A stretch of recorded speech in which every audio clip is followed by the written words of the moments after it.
আসসালামু আলাইকুম প্রিয় দর্শক বন্ধুরা, বরাবরের মতো আজকেও হাজির হয়ে গেছি আরও একটি মজাদার রেসিপি নিয়ে।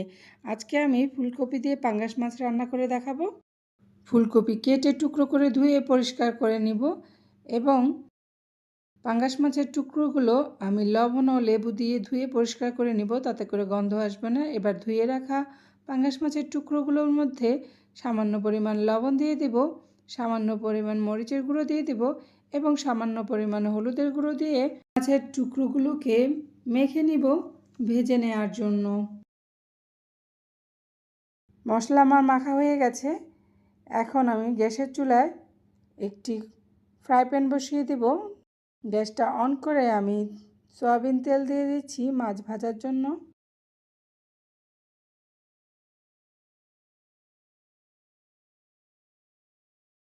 একে একে সবগুলো মাছের টুকরো আমি তেলের মধ্যে দিয়ে দিব।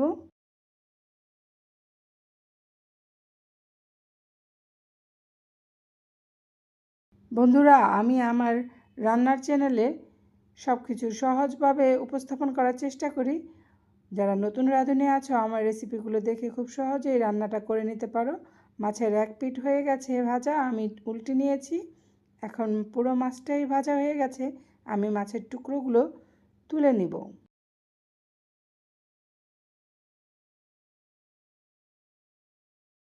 ভিডিওটা দেখছো অথচ এখনও লাইক কমেন্ট করনি কিংবা আমার চ্যানেলটি সাবস্ক্রাইব করনি, তাদেরকে বলবো অবশ্যই আমার চ্যানেলটি সাবস্ক্রাইব করে দিবে।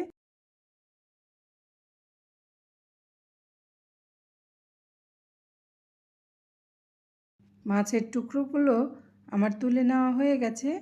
এখন একটি কড়াই বসিয়ে দেব গ্যাসের চুলার মধ্যে। টুকরো করে কেটে নেওয়া ধুয়ে রাখা ফুলকপিগুলো দিয়ে দিব।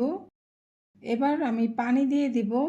আমি ফুলকপিটা সিদ্ধ করে নেব, তোমরা চাইলে সিদ্ধ ছাড়াও ব্যবহার করতে পারো, কারণ অনেক কেমিক্যাল দেয় এখন শাকসবজির মধ্যে, তাই আমি সিদ্ধ করে নিচ্ছি। সাথে লবণ দিয়ে দিচ্ছি 1 চা চামচ, যেমন পোকামাকড় না হয় তার জন্য কৃষকরা অনেক রকম কীটনাশক ব্যবহার করে থাকে। তাই আমি লবণ পানি দিয়ে ভালো করে সিদ্ধ করে নিচ্ছি ফুলকপিটা। পানিটা ঝরিয়ে নিব। আবারও রান্না করার জন্য কড়াইটা বসিয়ে দিলাম। এবার তাতে সরিষার তেল দিয়ে দিব। আপনারা চাইলে সয়াবিন তেলেও রান্না করতে পারেন। আমি পুরো কড়াইটার মধ্যে তেল মাখিয়ে নিচ্ছি, কারণ এটার মধ্যে আমি ফুলকপি সিদ্ধ করেছিলাম। যাতে মশলাটা লেগে না যায় তাই তেলটা লাগিয়ে দিলাম। কেটে রাখা 3টি পেঁয়াজ কুচি দিয়ে দিয়েছি। পেঁয়াজটা হালকা ভেজে নিব। এবার বাটা মশলা দিয়ে দিব। এখানে 2টি পেঁয়াজ বেটে নিয়েছি, 1 চা চামচ রসুন বাটা, 1 চা চামচ আদা বাটা দিয়ে দিব। এবার শুকনো মশলাগুলো দিয়ে দিব। লবণ দিয়ে দিব 1 চা চামচ, আমি বাকি লবণ পরে দিব। হলুদ দিয়ে দিব 1 চা চামচ, মরিচের গুঁড়ো দিয়ে দিব 2 চা চামচ, 1 চামচ যদিও স্কিপ হয়ে গেছে, এবং 1 চা চামচ জিরা গুঁড়ো দিয়ে দিব। মশলাটা আমি কষিয়ে নিব যতক্ষণ না ওপরে তেল উঠে আসছে, ততক্ষণ পর্যন্ত কষিয়ে নিতে হবে। মশলাটা কষানো হয়ে গেছে। এখন আমি ভেজে রাখা মাছগুলো দিয়ে দিব। মশলার সাথে ভেজে রাখা মাছগুলো আমি ভালো করে কষিয়ে নিব।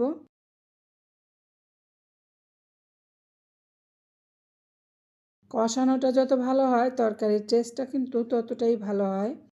অবশ্যই ভালোভাবেই তরকারি কষানোর চেষ্টা করবেন। মাছ মাংস যাই রান্না করেন সেটা ভালো করে কষানোর চেষ্টা করবেন, তাহলেই স্বাদের পার্থক্যটা বুঝতে পারবেন। মাছ কষানো হয়ে গেছে।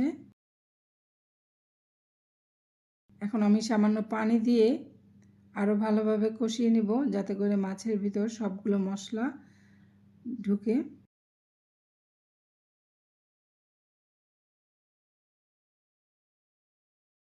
ঢাকনা দিয়ে ঢেকে দিব কিছুক্ষণের জন্য। আর এই কড়াইতে রান্না করার সময় অবশ্যই খেয়াল রাখবেন, এই স্টিলের কড়াইগুলো কিন্তু খুব দ্রুত মশলা লেগে যায় কড়াইয়ের তলানিতে। ঢাকনা তুলে বারবার দেখে নেবেন মশলা লেগে গেল কিনা।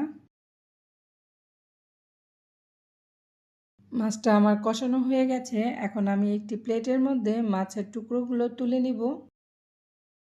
এতে করে মাছটা খেতে কিন্তু অসাধারণ হয়।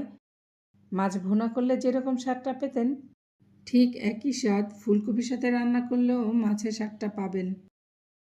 এবার আমি সিদ্ধ করে নেওয়া ফুলকপিগুলো দিয়ে দিব, মশলার সাথে কষিয়ে নিব।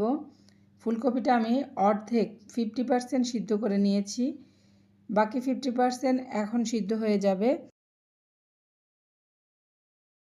ফুলকপিটা ভালো করে কষিয়ে নিয়ে আমি এবার ঢাকনা দিয়ে ঢেকে দিব।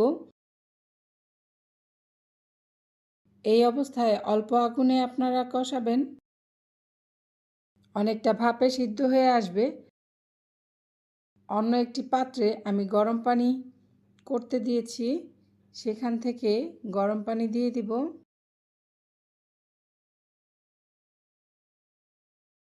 এই কাপের 2 কাপ পরিমাণ।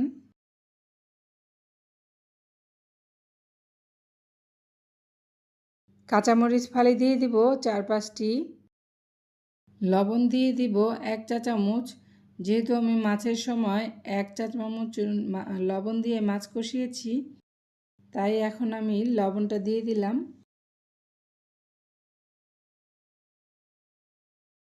আপনারা রান্নার পরে চেক করে দেখবেন লবণটা ঠিক আছে কি না, লাগলে বাড়িয়ে দিবেন। ঢাকনা দিয়ে ঢেকে দিয়েছি ফুলকপিটা ভালোভাবে সিদ্ধ হওয়ার জন্য।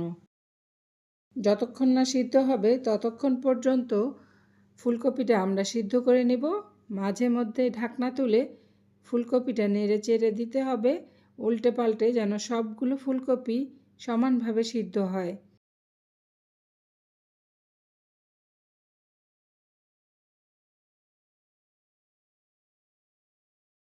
ফুলকপির টুকরোগুলো সিদ্ধ হয়ে গেছে। এখন ধনেপাতা কুচি দিয়ে দেব। এই শীতের মধ্যে নতুন সবজির স্বাদটাই আলাদা। যা দিয়েই রান্না করেন না কেন, এর স্বাদ কিন্তু দ্বিগুণ হয়ে যায়।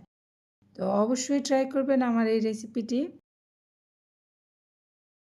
আমি ধনেপাতার সাথে ভালো করে ফুলকপিগুলো মিশিয়ে নিয়েছি। এবার তুলে রাখা কষানো মাছের টুকরোগুলো দিয়ে দিব উপর থেকে।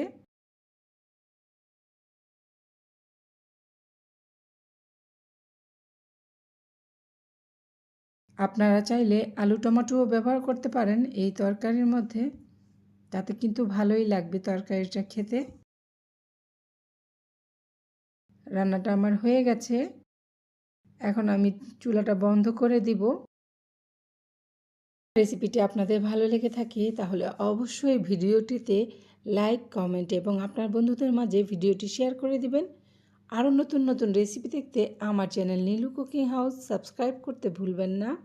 আপনাদের কোনো প্রশ্ন থাকলে নিচে কমেন্ট বক্সে জানাতে পারেন। ধন্যবাদ সবাইকে আমার ভিডিও দেখার জন্য। সবাই ভালো থাকবেন, সুস্থ থাকবেন। আল্লাহ হাফেজ।